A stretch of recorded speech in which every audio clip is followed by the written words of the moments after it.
Welcome to Manila Updates TV. Please subscribe to my channel and press the bell icon for more updates. The world watched in stunned silence as the headlines broke. U.S. forces demolish Iranian military, flashed across screens. News anchors reported live updates, their voices tense and urgent. Operation Epic Fury had begun, and honestly, no one could predict what would happen next. In the early hours, American jets crossed into Iranian airspace. Explosions lit up the night sky over Tehran and key military bases. The world's eyes turned to President Trump, waiting for a statement. What was the goal? Who would win? Iran's leaders scrambled for answers. Their army was on high alert, but nothing prepared them for the speed and force of the attack. The international community braced for aftershocks. The headlines set the tone. This was not just another conflict.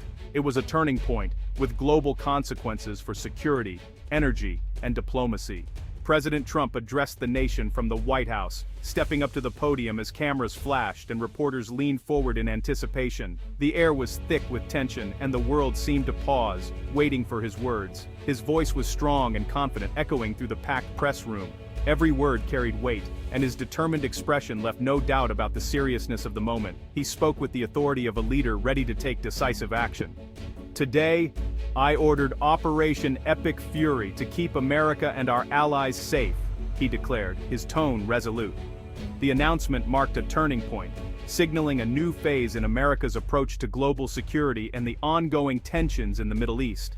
The world listened closely, some with hope for a safer future, others with fear of what might come next.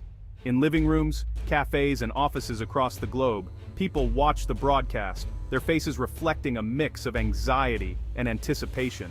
International leaders and citizens alike tried to read between the lines, wondering how this bold move would reshape the balance of power. President Trump described a powerful coalition of U.S., Israeli, and allied forces, united by a common goal. Their mission was clear: to stop threats from Iran's military and nuclear program before they could endanger the world. Maps of the Middle East flashed on screens, showing troop movements and strategic positions, underscoring the scale and seriousness of the operation. Trump spoke of months of careful planning and secret meetings with top generals and advisors. He described late-night strategy sessions in the Situation Room, where every detail was scrutinized. He promised swift action, backed by overwhelming force, and assured the public that America's military was ready for any challenge. Across America, families gathered around their televisions, their eyes glued to the news. Many worried for loved ones serving overseas, their hearts heavy with concern. Others felt a surge of pride in their country's strength and resolve, waving flags and posting messages of support for the troops on social media. Trump sought to reassure the nation, declaring, "Our forces are the best in the world. We will win, and we will win quickly." His words were meant to comfort anxious families and inspire confidence in America's ability to protect its people and its allies. As night fell, the world waited in suspense. News anchors reported on rising global tensions while city streets grew quiet, a sense of anticipation hanging in the air. International newspapers splashed headlines about Trump's bold move and the uncertain future. Would Iran fight back? Would other countries be drawn into the conflict? No one knew for sure. But one thing was certain. President Trump had made his decision, and the world would soon witness the far-reaching impact of Operation Epic Fury. In the dark before dawn, waves of American stealth jets struck Iran's air defense systems. Radar stations went dark. The Navy launched Tomahawk missiles from ships in the Persian Gulf. Iranian warships tried to escape but were quickly sunk or disabled. At the same time, Israeli drones and cyber teams targeted Iran's missile launch sites. Explosions destroyed dozens of long-range rockets before they could be fired. Satellite images later showed burning hangars and shattered runways. Iran's navy, once a threat in the Persian Gulf, was no match for the coordinated attacks. American submarines destroyed the main submarine base near Bandar Abbas. Within hours, Iran's ability to control its waters was gone. The speed of the strike shocked Iran's leaders. Their best equipment was destroyed in minutes. By sunrise, American and allied forces had utterly demolished Iran's military power, just as President Trump declared. One main goal of Operation Epic Fury was to stop Iran's nuclear program. American and Israeli intelligence worked together. They found secret uranium sites and missile bunkers. These sites were destroyed with smart bombs and bunker-busting missiles. Israel activated its Iron Dome and Arrow defense systems. American-made Patriot missiles protected U.S. bases across the Middle East. When Iran tried to launch missiles at Israel, almost all were shot down before reaching their targets. No nuclear materials leaked. International inspectors confirmed the sites were safe. Israeli cities stayed calm, with no panic in the streets. U.S. allies in the region felt reassured by the quick defensive actions. For President Trump and his allies, this was a victory. The nuclear threat was stopped before it could reach America or its friends. The message was clear: any attack would be met with overwhelming defense. The Strait of Hormuz is, well, one of the world's most important waterways. Most of the Middle East's oil passes through it. In the past, Iran threatened to block the strait to hurt the world's oil supply. But after Epic Fury, U.S. and allied ships took control. Navy SEALs and Marines landed on key islands. They cleared out Iranian forces and set up radar to watch for attacks. Shipping lanes reopened. Oil tankers moved safely to world markets. To reduce oil price shocks, I announced a new partnership with Venezuela. The U.S. would help Venezuela sell more oil on the global market. This eased worries about shortages and rising gas prices. America showed it could protect energy supplies and keep the global economy stable, even in times of war. New partnerships like the one with Venezuela were part of the plan for a safer future. The White House press room was packed wall to wall, buzzing with anticipation. Reporters from all over the world had gathered, their notepads ready, cameras flashing, and every eye fixed on the podium. The air was thick with tension as everyone waited for answers to the burning questions on everyone's mind. The journalists wasted no time. They fired off a barrage of tough, pointed questions, determined to get to the truth behind the headlines. Each question seemed more urgent than the last, reflecting the gravity of the situation. One reporter, voice steady but intense, asked the question many were thinking. Was Iran given a genuine chance to surrender before the attack began? The room fell silent, everyone waiting for the official response. Trump's team responded firmly, stating that yes, Iran had been offered the opportunity to surrender and avoid conflict. However, they claimed Iran's leaders refused to back down, leaving the U.S. with what they described as no other choice. Not satisfied, another reporter pressed further, asking if there had been any mistakes during the operation, or if civilians had been caught in the crossfire. The question hung in the air, heavy with concern. Military leaders stepped forward, their faces somber. They admitted that, unfortunately, mistakes had been made. Some bombs had missed their intended targets, and there had been unintended consequences. A few bombs struck the wrong locations, causing significant damage to nearby towns and neighborhoods. The images of shattered buildings and displaced families were a stark reminder of the human cost of war. In response, U.S. officials promised to provide aid and support for rebuilding efforts. They assured the world that steps would be taken to prevent similar mistakes in the future, emphasizing a commitment to minimizing harm to civilians. The press conference grew even more tense as questions shifted to the risks of a wider conflict.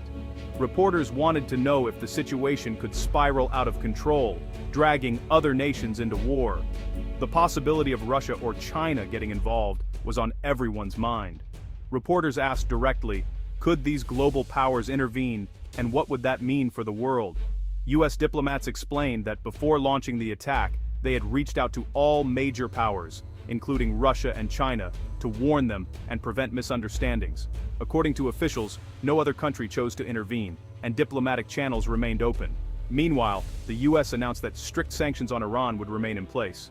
These sanctions, which had already crippled parts of Iran's economy, would only be lifted if Iran agreed to come to the table for peace talks. Around the world, people watched the news anxiously. Headlines speculated about the possibility of lasting peace, while others warned that Iran might try to rebuild its forces and seek revenge. The uncertainty was palpable in every newsroom and every living room. The future was more uncertain than ever. No one could say for sure what would happen next. Would peace hold, or was this just a pause before another storm? For now, the world could only wait and hope for the best, knowing that the risks and consequences of every decision would echo for years to come. In the immediate aftermath of the strikes, the United States, joined by its closest allies, swiftly announced a new wave of sanctions targeting Iran. The world watched as officials stood before cameras, outlining measures designed to increase pressure on the Iranian government and force a change in its behavior. These sanctions zeroed in on Iran's financial sector, especially its banks, as well as the country's vital oil exports, the backbone of its economy.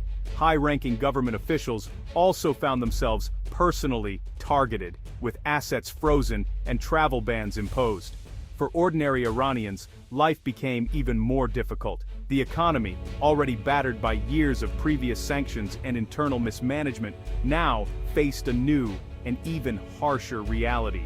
Businesses struggled to stay open, and many shops in Tehran and other cities closed their doors, unable to cope with the skyrocketing costs and dwindling supplies. Prices for everyday goods soared almost overnight. Basic necessities like bread, rice, and medicine became scarce, and when available, were often unaffordable for many families. Frustration and anxiety grew as people waited in long lines, only to find empty shelves and rising inflation eating away at their savings. In response to the growing humanitarian crisis, international organizations and aid groups mobilized quickly. Shipments of food, medical supplies, and other essentials began arriving, but the need far outpaced the available resources. Volunteers worked tirelessly to distribute aid, but many communities remained underserved. Around the world, the new sanctions sparked heated debate. Some countries and human rights groups called for an immediate end to the restrictions, arguing that they were punishing ordinary people more than the government. Protests erupted in several capitals, with demonstrators demanding a more compassionate approach. Despite the outcry, President Trump remained firm in his stance.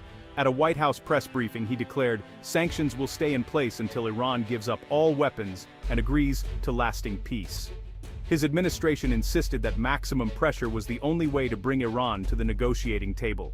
Inside Iran, the government tried to rally national pride and unity, urging citizens to stand strong against foreign pressure. But the hardships proved too much for many. Protests broke out in several cities, with crowds venting their anger at both their own leaders and the United States, demanding change and relief from suffering. Meanwhile, Iran's military, once a symbol of national strength, was left in ruins. With much of its equipment destroyed and morale at an all-time low, the country had little ability to respond or defend itself, further deepening the sense of vulnerability among its people. As the crisis unfolded, global leaders gathered for urgent talks, hoping that the mounting pressure would force Iran's leaders to negotiate. The world watched anxiously, hoping for a diplomatic breakthrough that could ease the suffering and restore stability, rather than simply inflict more pain on ordinary Iranians. The situation remained tense and unpredictable. News outlets around the globe provided constant updates, and people everywhere followed the developments closely, knowing that the outcome would have far-reaching consequences, not just for Iran, but for the entire region and the world. The story was still unfolding, and the world was watching every move. In a final speech, President Trump addressed Americans and the world. He thanked the military for their bravery and skill. "America's strength is unmatched," he declared. "We act to protect our people and friends, not to seek war." Trump promised to help rebuild peaceful relations, offering talks with Iran if they agreed to give up dangerous weapons. "This is a chance for a new beginning," he said. "The world can be safer, but only if we stand strong and united." He also warned others who might threaten the US or its allies, saying, "Let this be a lesson. America will defend itself, and freedom will win." The speech ended with hope for peace, but also a warning. The world had changed, and America was leading the way. Operation Epic Fury changed the world overnight. American power was clear, but so were the costs of war. Allies praised the US for fast action, while rivals watched closely, weighing their next moves. The situation in Iran remained tense. Its leaders faced angry citizens and a broken military. The US offered help, but only if Iran agreed to peace. The world waited for signs. Would there be talks or more conflict? Oil markets calmed thanks to new routes and partners. Israel and other allies felt safer, but everyone knew peace could be fragile. The lessons were many. Strength can bring safety, but true peace needs trust and dialogue. As the world moved forward, people everywhere hoped for fewer wars and more understanding. Operation Epic Fury showed both the danger and the promise of power in a changing world.